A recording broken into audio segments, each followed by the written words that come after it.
Vamos falar de história, vamos falar da grande Revolução Russa. Então vamos conhecer um pouquinho dessa revolução.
Rússia pré-revolução. Como vivia a Rússia pré-revolucionária? A Europa Ocidental ela já tinha passado pela grande revolução industrial.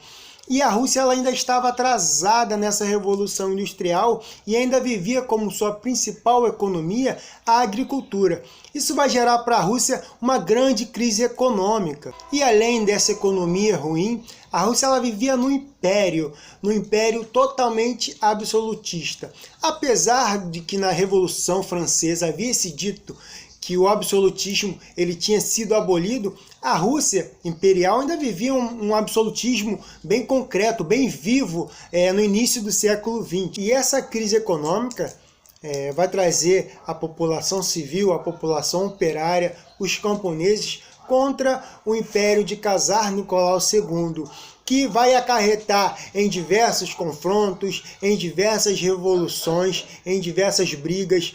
Líderes vão se levantar para chamar a população para as ideias marxistas de Karl Marx sobre o socialismo do proletariado. 3 líderes vão se levantar para levar a população contra o Império de Czar. O primeiro e o maior líder dessa revolução vai ser Vladimir Ilyich, mais conhecido popularmente como Lenin. O segundo líder vai ser Trotsky. Ele vai ser o chefe, o general da Guarda Vermelha. E o terceiro que vai aparecer no final da Revolução vai ser Joseph Stalin.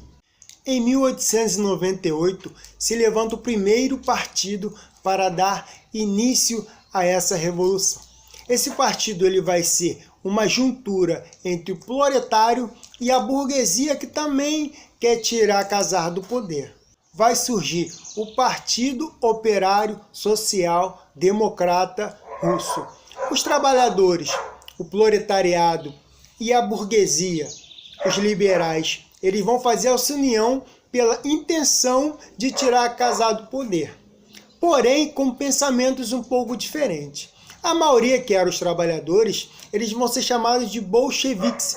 E a minoria, os burgueses liberais, eles vão ser chamados de mencheviques. Os mencheviques acreditavam que a Rússia deveria passar por uma etapa democrática burguesa, ou seja, eles entrariam com a burguesia no poder, com o governo provisório, eles fariam reformas sociais, reformas econômicas, reformas fiscais, dando início ao capitalismo. E logo em seguida, depois dessas reformas que a burguesia fizesse no poder, eles iriam dar início ao socialismo. Os bolcheviques, liderados por Lenin, eles querem que os trabalhadores, os camponeses, a população civil tomem o poder de uma forma clandestina e assim se inicie de imediato o socialismo, o pensamento marxista.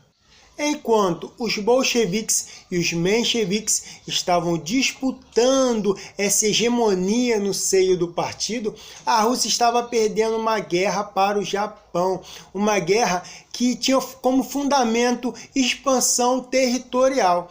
E a perda dessa guerra para o pequenino Japão vai trazer muito descontentamento da população civil contra o Império de Czar.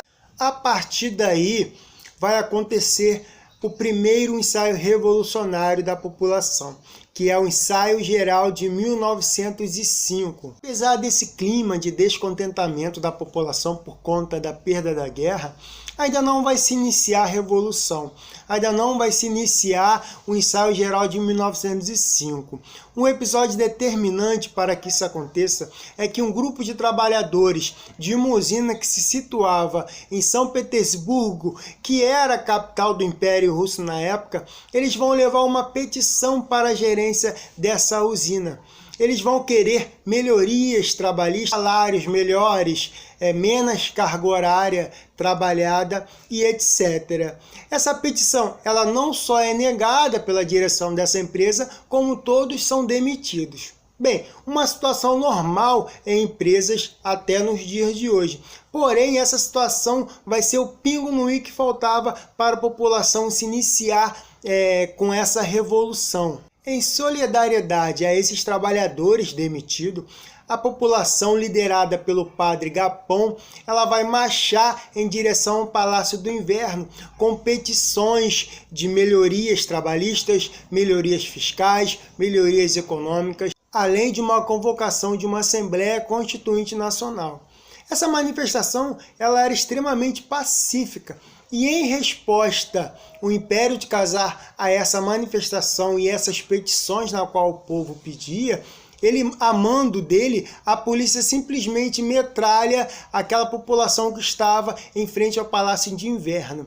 E esse episódio ele vai ser conhecido como Domingo Sangrento. E por conta dessa repressão do Império de Czar mandar a polícia local metralhar a população ela vai se revoltar, vai eclodir em todos os cantos do Império Russo manifestações e greves. Em meio a essas manifestações, essas greves, vai surgir dois partidos, que é a separação do Partido Operário Social Democrata Russo. Os bolcheviques vão virar os sovietes e os mencheviques vão virar o Partido Liberal. O Partido Operário, apesar de dividido, os sovietes e os liberais ainda têm algo em comum, que é querer tirar Czar do poder. Então não vai ser muito diferente de como era o Partido Operário, não. E claro que o Império de Czar ele vai fazer uma repressão contra essas greves, essas revoluções e manifestações. Essa briga ela vai durar de 1905 a quase 1916. Czar Nicolau II percebe que seu império está em risco e ele pensa em trazer os liberais para o lado dele. E ele resolve fazer uma reforma agrária. Ele cria a Duma, que é uma assembleia de representantes para o povo. Mesmo com esse clima revolucionário dentro da Rússia, Nicolau II ele manda a Rússia para a Primeira Guerra Mundial. E logo em seus 2 primeiros anos na Guerra Mundial, a Rússia perde 2 milhões de soldados. Apesar de um exército grande e populoso que a Rússia tinha, eles eram mal equipados, pois não tinham equipamentos tecnológicos suficientes para ganhar a Primeira Guerra Mundial. Com a Rússia na Primeira Guerra Mundial, a situação econômica do país vai de mal a pior. A inflação ela vai ficar desenfreada, alimentos vão começar a faltar para a população e o emprego vai cair bruscamente. E em fevereiro de 1917, aproveitando essa situação da Rússia na Primeira Guerra Mundial, os sovietes e os liberais eles vão se juntar e marchar em direção ao Palácio do Inverno. E sem muita resistência, em poucas horas, eles tomam o poder. Pronto, Czar Nicolau II caiu. Agora os problemas acabaram. Na verdade, eles estão para iniciar. Por quê? 2 partidos diferentes tomaram o poder juntos. Os sovietes e os liberais. Os sovietes os bolcheviques, e os liberais, os mencheviques, com pensamentos de liderança diferentes. O primeiro confronto de pensamentos nessa dualidade no poder. Os mencheviques querem manter a Rússia na Primeira Guerra Mundial até que eles venham a vencer. Os bolcheviques, eles querem o Tratado de Paz, eles querem tirar a Rússia da Primeira Guerra Mundial. A primeira mudança desse governo revolucionário acontece. São Petersburgo vai deixar de existir para dar lugar ao novo nome, Soviete de Petrogrado. Como a corda sempre arrebenta para o lado mais fraco, os mencheviques eles tomam poder como uma forma provisória. E a população ela se revolta contra esse governo provisório dos mencheviques, porque as reformas trabalhistas na qual haviam se prometido para o povo ainda não tinham sido feitas. Em 1917, Lenin escreve as Teses de Abril e ele manda para o seu próprio partido.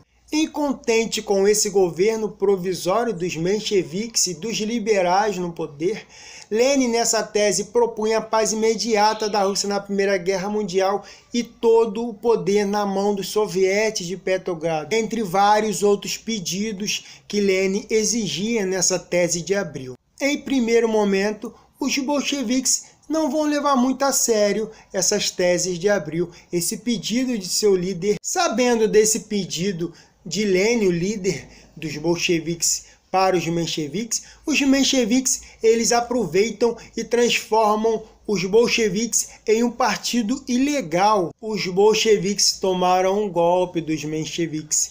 Eles vão ser exilados da Rússia e daí Lenin vai ter que fugir para a Finlândia. Com esse golpe, os mencheviques, os liberais, eles saem de um governo provisório e se tornam um governo fixo. E de março a outubro de 1917, a população vai fazer várias manifestações porque as reformas elas não haviam sido feitas. A população queria a paz, queria que a Rússia saísse da Primeira Guerra Mundial.